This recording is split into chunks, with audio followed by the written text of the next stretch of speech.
Time's running out for 5 people on board a submarine adrift in the North Atlantic. The craft lost contact while taking tourists to the wreck of the Titanic.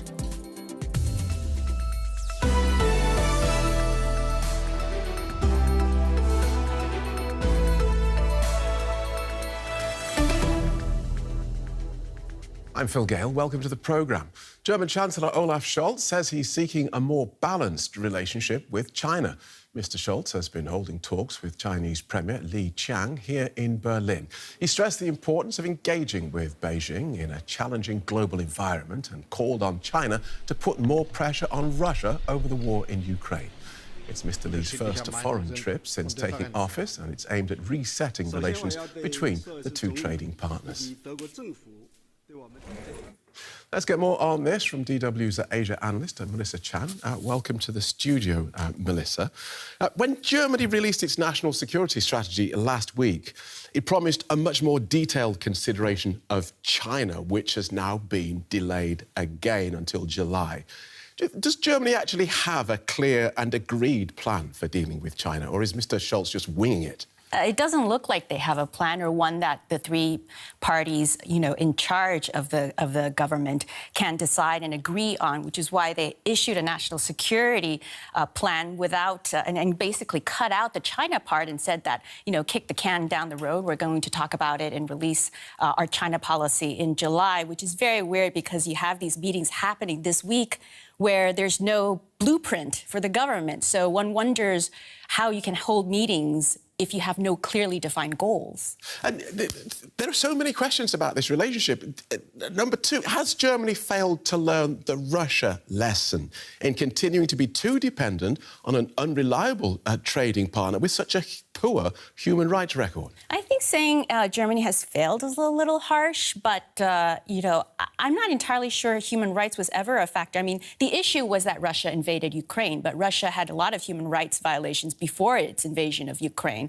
And this is kind of the situation you're looking at with China, where it has a dismal human rights record domestically that really doesn't impact Germany externally, right? So the question is, everyone talks about whether China is going to invade Taiwan and then at which point Germany will have to respond. But let's get real. It's not just Germany that kind of ignores human rights records of countries and still, have relationships with them. Just look at the United States with Saudi Arabia.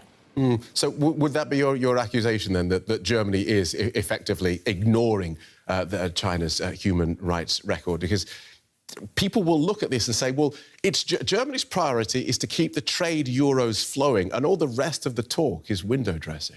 It seems as if trade is a very big part of the consideration for Scholz, certainly. He has resisted calls from the Green Party to be stronger and tougher on China, although it's interesting. He seems very conflicted. You hear him talking about de-risking from China. Not decoupling, but de-risking. He talks about dangerous dependencies, and yet he's meeting the Chinese. And so if you're coming from Beijing as a diplomat and you're sitting opposite Scholz and you're hearing him talking about de-risking, I would be offended if I were the Chinese diplomats. Like, what do you actually mean here? So he seems to want to have his cake and eat it too. And to be fair, it's not just Scholz. It seems like the German government seems to want to have its cake and eat it too when it comes to its relationship with China. And there's pressure from the business community, of course. OK, so we know that there's been rhetoric about China's human rights record, and Scholz has pressed them to do more, not only on Russia, but on human rights at home. Is there any evidence that Germany's approach to China has changed beyond the talk?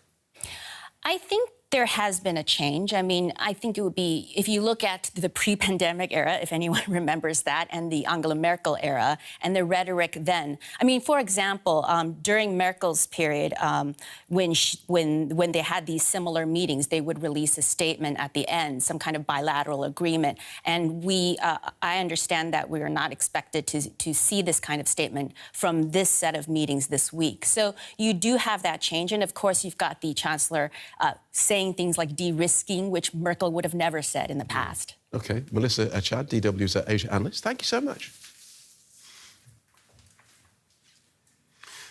Rescue crews are searching for the mini submarine carrying 5 people that went missing while touring the wreck of the Titanic under the Atlantic Ocean. It's feared the vessel could be almost 4 kilometres down off the coast of Canada.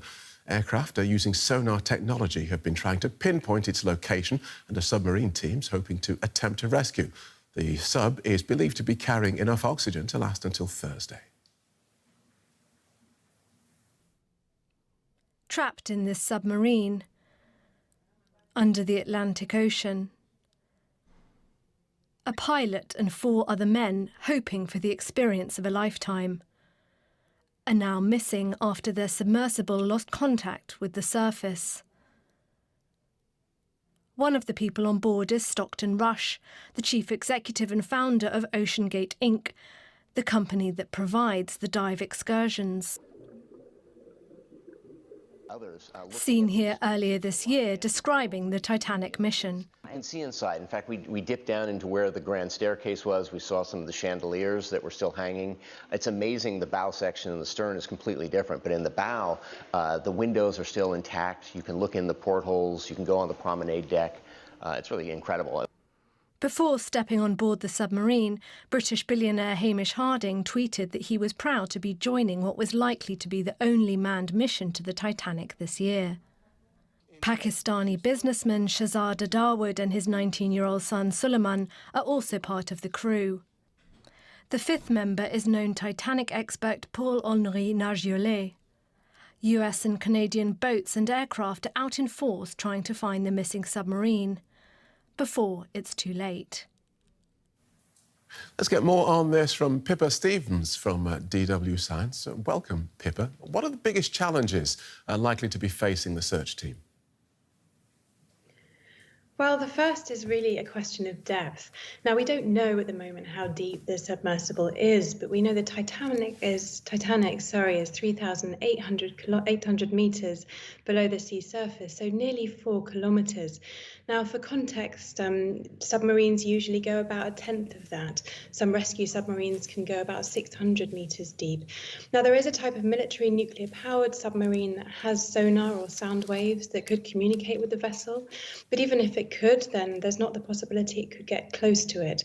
In reality, there are just not very many vessels in the world with the ability to go as deep as Titan has. And Phil, it's worth noting, one scientist said it's actually easier in engineering terms to put somebody in space than it is to get to the very bottom of the ocean floor. And how serious is the fact that there's been no communication? So there is a support ship on the surface, but there's no tether between the support ship and the vessel. So because we're dealing with communications in the ocean, in water, it's not like trying to reach something on land where we've got the atmosphere and the air. There's no GPS or radar, and light doesn't penetrate very deep, so you can't use light beams or laser beams. That's only sort of 100 meters below the surface. So really, you're just narrowing down to being able to use sonar, which is the sound waves. And usually the crew would be able to send text messages via sonar to the surface, and that's what you kind of usually would hope would happen. But because there are such limited communication techniques, if sonar goes down, it can be serious. And assuming they do find the sub, what would a rescue operation involve? So I mentioned that there could be a role for a specialist type of submarine. It could also be something that drones could help with, so remotely operated vehicles. Now, they might be able to free the vessel from the bottom of the ocean if it's kind of tangled up with anything. Although the problem there is we don't know where the closest one is, and even if it's on the fastest track to the area where the last sighting of the submersible was, that's a good day's journey away from the closest port in Newfoundland. So, you know, we're really racing against the clock with the oxygen situation. What we do know about the current mission is that it's twofold. It's looking at the surface of the sea, and it's looking deep underwater as well with sonar. And it involves multiple aircraft, multiple ships, and multiple countries as well at this stage. Thanks for that, Pippa. Pippa Stevens from DW Science. We'll take a look at some more stories making headlines around the world now. We'll start in France, where police have raided the headquarters of the Paris 2024 Olympics Organising Committee. They're investigating suspected corruption. Prosecutors say the raids are part of an investigation into alleged embezzlement of public funds. The committee says it's cooperating fully with investigators. Romanian authorities have charged the British influencer Andrew Tate with human trafficking, rape and forming a criminal gang to sexually exploit women. His brother Tristan and 2 other suspects also face charges. They all deny the accusations. At least 1 person was killed and many more injured as multiple tornadoes swept through the U.S. state of Mississippi. The storms destroyed several buildings. Meteorologists say tornadoes at this time of year are unusual. Now to some breaking news reaching us here at DW. The son of US President Joe Biden has agreed to plead guilty in a tax case and is expected to admit illegally possessing a gun. Hunter Biden has reached a tentative agreement with US prosecutors to plead guilty to charges that he willfully failed to pay federal income taxes. The deal would allow him to avoid prosecution over a separate gun charge and avoid jail time. A federal judge must now approve the agreement. More on this from our correspondent, Amien Essif. Welcome, Amien. So talk us through what he's charged with. So Hunter Biden has been charged with misdemeanor tax offenses related to non-payment of taxes and also a felony charge going back to possession of a weapon, a handgun, despite being a drug user, which is turned into a felony charge there. Now, he's made a plea already. It's very unusual that the charges come at the same time as a plea, which seems to might be able to keep him out of jail on this one. And he's pled guilty to these charges, and he's expected to make some kind of a deal in relation to the firearms possession that would keep him out of jail. And this all stems back to very unrelated suspicions that he was getting deals in business deals in China and Ukraine as well, while his father, current President Joe Biden, was then vice president, and Republicans became suspicious that there was favoritism going on there. OK, but these are separate to that? These came out of that investigation. Right, OK. So what does this mean then for his dad? Well, the plea deal seems to get him out of jail and also avoid a trial, which could cause a lot of disrupting headlines for Biden now that he's launched his presidential campaign for a second term. So that might be good for him, keep it out of the news. But Republicans could also look at this and say, going back to the original investigation, once again, Hunter is getting favoritism because his father is president, not facing any jail time for these felony charges. So this could also play into the hands of Republicans. OK, thank you for that, Amien Essif. In sport, Hansi Flick, the coach of the German men's football team, is under pressure. He won his first 8 games in charge, but another group stage flop at the World Cup and poor form recently have left him exposed. A 4th game without a win against Colombia tonight would raise questions about his future. Just 2 years ago, Hansi Flick had guided Bayern Munich to an unprecedented 6 trophies. He was hailed as one of the world's elite coaches. But a falling out with the Bundesliga giants meant he soon quit to become Germany coach, and he made a great start. But a woeful World Cup in November and December has been followed by a recent run of 3 games without a win. The 1-0 loss in Poland on Friday has piled the pressure on for Tuesday's last friendly of the season against Colombia in Gelsenkirchen. First of all, it's about the result. I think each of the players is ready to give everything. We have to prepare well and have confidence in the players. The players have to deliver, and we must defend 100% as a team. Recent tactical changes have not worked, and Flick is hamstrung by the fact Germany are only playing friendlies in the run-up to hosting next June and July's Euros. Time is running out fast to fix the problems and avoid more embarrassment in their home tournament. But senior players are not panicking just yet. Of course, we are also critical of ourselves. Of course, we also have a high standard for ourselves. We have the quality, we have the know-how. And that's why I think we're still relatively far away from fully exploiting our potential.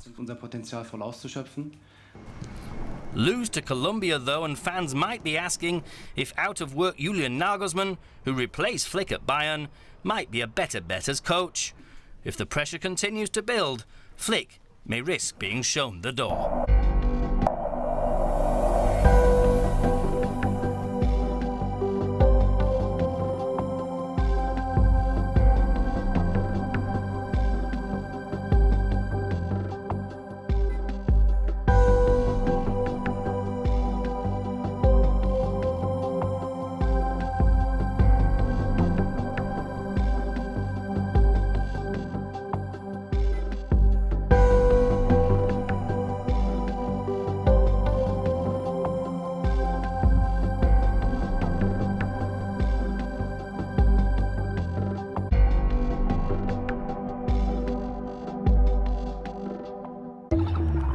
Come have a peek at this. Our TV highlights, new every week in your inbox. Subscribe now.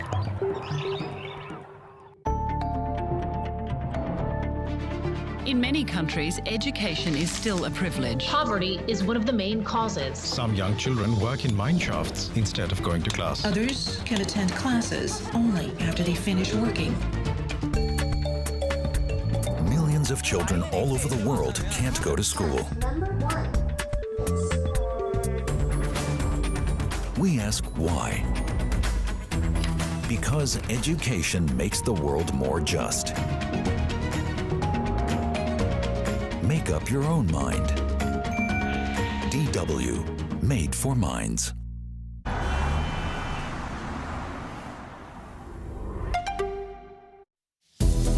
You're watching DW News Asia. Coming up today, we take a closer look at the Mediterranean migrant boat disaster. Huge numbers of those drowned were from Pakistan. How is the country responding, and what is the government doing about it?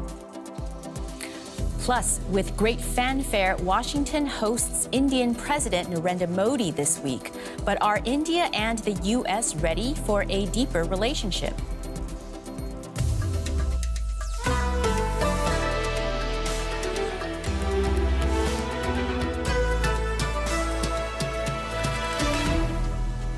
My name is Melissa Chan. Thanks for joining us. At this point, officials estimate a death toll in the hundreds from the sinking of the overcrowded boat carrying migrants across the Mediterranean. And a large number of the drowned are Pakistan nationals. As prospects of successful search and rescue diminish, the country is in shock and mourning. It's a recurring tragedy. Hundreds of migrants drowned in the capsized boat are believed to be from Pakistan. The news has sent shockwaves to relatives here in Pakistani-administered Kashmir. According to local media, at least 100 of the migrants on board were from this area. The disaster has left families here in limbo. Some still cling to the belief that the young men from their village will be found alive. When children are not found or die, you can understand what a parent goes through. What is happening to us? We have no information whether they're alive or dead. We pray to Allah, let us see them. Almost 100 kilometers away in the town of Mandra, this retired government officer is losing hope that his 25-year-old son may still be alive. A local travel agent took $7,600 from him to transport his son to Europe with the promise of finding well-paying work. Instead, his son was stuck in Libya for months before boarding the overcrowded fishing boat. They took him to some place in Tripoli in Libya, where, according to my son, many young men had been kept for 2 to 3 years. Their hair was overgrown and in some cases full of lice. There was no one there to look after them or give them food. They didn't have money to get them back to Pakistan. When I heard this, I told my son to drop everything and come back. I called the agent and told him to send my son back, but he did nothing for 4 months. The economic, political and climate crisis is pushing thousands of young Pakistanis to flee the country by legal or illegal means, even if it means risking their lives. We have DW's Binish Javed joining us in the studio. Your piece mentioned political, economic and climate conditions driving a lot of migrants to Europe. Can you talk a little bit about that? Yes, Melissa. So Pakistan has been going through these multiple crises for a very long time. There's this huge, protracted political crisis. Currently, we see that the military establishment, along with the ruling parties in the government, have completely sidelined one of the most popular politicians in Pakistan, Imran Khan. So there's this political crisis, ongoing political crisis. Then Pakistan is also going through one of its worst climate crises. Last year, floods had affected 33 million people, and thousands of acres of agricultural land was completely destroyed, so causing food insecurity. And then there's this long economic meltdown that Pakistan is facing. So I think that this tragedy reflects the frustration and hopelessness coming out of all of these crises. So people do not have hope in the system that their future would be better in the country, that things would improve in the country. And I think that's one of the things that's driving young people, even educated people, to take these dangerous journeys and routes. And already they know that these paths are dangerous, but they're willing to take the risk, selling their property, their jewelry, their belongings, to pay thousands of euros to human traffickers just so that they're able to reach Europe. With so many problems in Pakistan, is the government able to even deal with the human trafficking problem right now? So Pakistani authorities say that they have arrested around a dozen suspects who they believe are involved in human trafficking. But Melissa, it's a complicated problem. There are other countries in the region, for example, people are being trafficked from Afghanistan, from India, from Bangladesh. So there is a sophisticated, coordinated network of human traffickers working in the region. And often what we see is that these local operators take money from migrants and then sell or pass on this group of migrants to other operators. So if there is a serious crackdown, if there has to be a serious crackdown, it has to be done with international coordination. But I also think that it's a complicated issue. As long as people are desperate and as long as people are willing to do everything to leave the country, there will always be people who would take advantage and capitalize on people's dreams. And I think very quickly, there's been some surprise expressed that so many of these people drowned were from Pakistan because the point of origin of the boat was from Africa. Yeah, and these Pakistanis are not fleeing a famine or they're not fleeing a conflict. It's just the hopelessness and lack of faith in the future of the country that's driving and pushing them to take these difficult journeys. Binish Javed, thank you so much for your time.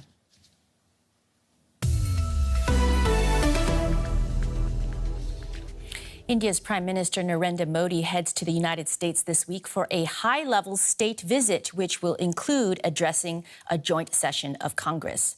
The Indian leader is used to playing a big stage in the U.S. He held a massive Howdy Modi rally in Texas during his last trip in 2019, where he was celebrated by India's sizable diaspora in the U.S., together with then-President Donald Trump. So, what's expected this time around? Here's DW Washington correspondent Janelle Dumaleon for more. With the warmest of welcomes expected from Modi, it's hard to imagine that once upon a time, Modi was denied entry to the U.S. since he failed to stop deadly riots in the state of Gujarat, where he was chief minister. But times have changed. It's 2023, and growing Chinese assertiveness is bolstering India's geopolitical relevance and making the U.S. want a closer relationship with it. Defense deals, technology transfer agreements, and economic investment appear to be the way into New Delhi's heart. And there are benefits for both sides.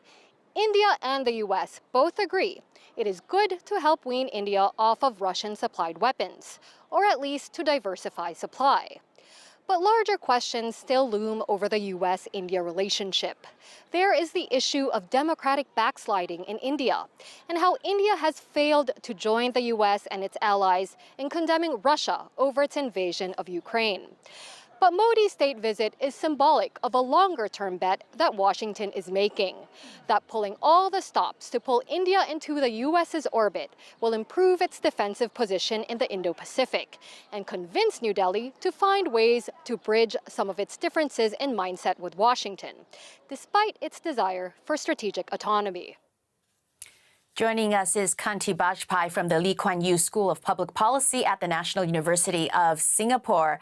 Professor, it looks like quite the red carpet the Americans have rolled out for Modi. What does that signal? Well, I think the United States is obviously quite keen to engage India further, geopolitically, economically, and even politically, culturally.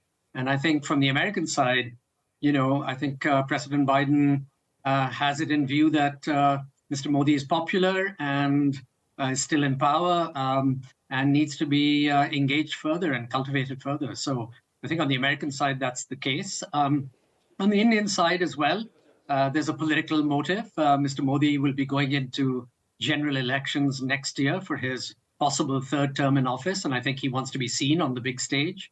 I think he's got geopolitics and security on his mind. There's the constant worry about China, of course, which is a neighboring country which India has a quarrel with.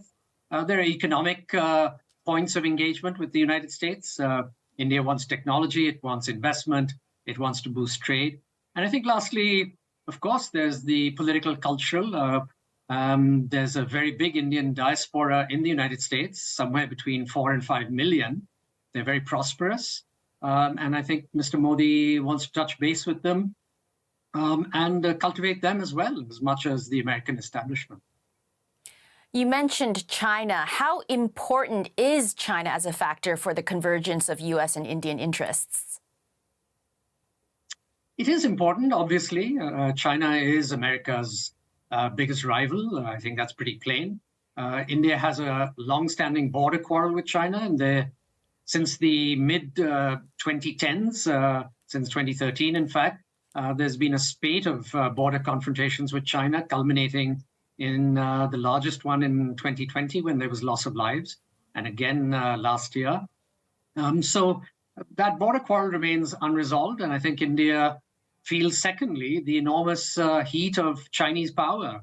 China's GDP, nominal GDP, today is 5 times India's size, at about $19 trillion, whereas India is at about 3.5, 3.6. So, the power differential also is very worrying to India. And so, yeah, China is more than just the elephant in the room. It's almost a talking point, a public talking point.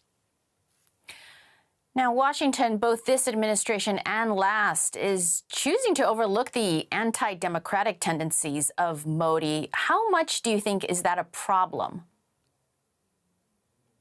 It's a problem on both sides. The criticism in the Western countries, including the United States, primarily in the media, in some arms of government, from civil society, from think tanks, as well as civil society organizations such as human rights organizations. I mean, these have hurt India. And India's Foreign Minister, S. Jaishankar, has led the charge, as it were, rhetorically, against these kinds of comments. He's made some very frank and almost brutal statements about these kinds of statements. On the other hand, clearly he's had to be careful what he says about the US government, given that India wants to cultivate Washington. On Washington's side, I mean, I think it's clear that, as Antony Blinken and other spokesmen of the United States have said, they are watchful of the democratic backsliding, the treatment of minorities, the human rights violations, and so on that's occurring in India. And that is a worry. I mean, the diaspora, which is in the United States to the tune, as I said, of 4.5 million, they're not all Modi supporters. Right. There are liberal secularists there who are voters in America who don't like Modi. There are other people in the United States who are very critical of India's present conditions. So, the Biden administration has to be concerned about its own public opinion and domestic sources of criticism of India. At the same time, there's the very broad strategic logic. So I think it's a tough call for the Biden administration. Kanti Bajpai, thank you so much for joining us. That does it for the program. There's always more on our website and on social media. Thanks for watching, and see you tomorrow. Goodbye.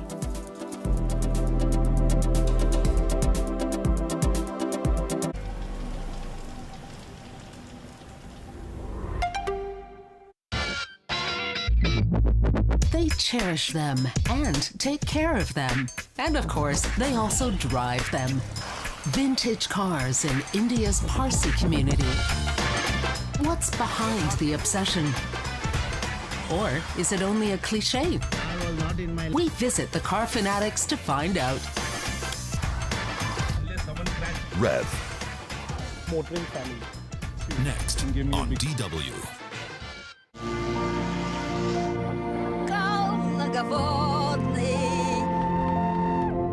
What people have to say matters to us. That's why we listen to their stories. Reporter, every weekend on DW.